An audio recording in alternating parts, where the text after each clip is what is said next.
आज शिक्षणातलं आरक्षण जे आहे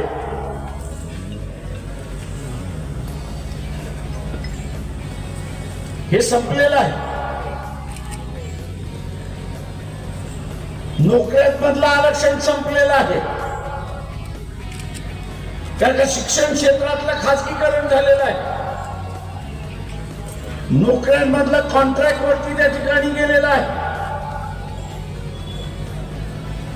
आता जे आरक्षण राहिलेलं आहे ते ग्रामपंचायत, पंचायत समिती, जिल्हा परिषद, नगरपालिका, महानगरपालिका इथलंच राहिलेलं आहे.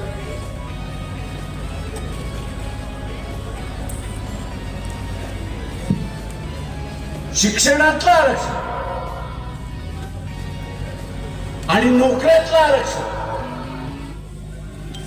हे पुन्हा प्रस्थापित करायचं असेल तर ओबीसीने सत्ता स्वतःच्या हातामध्ये घेतली पाहिजे, हे लक्षात घ्या. तरच इथला बदल होऊ शकतो, नाही तर अजिबात बदल होणार नाही.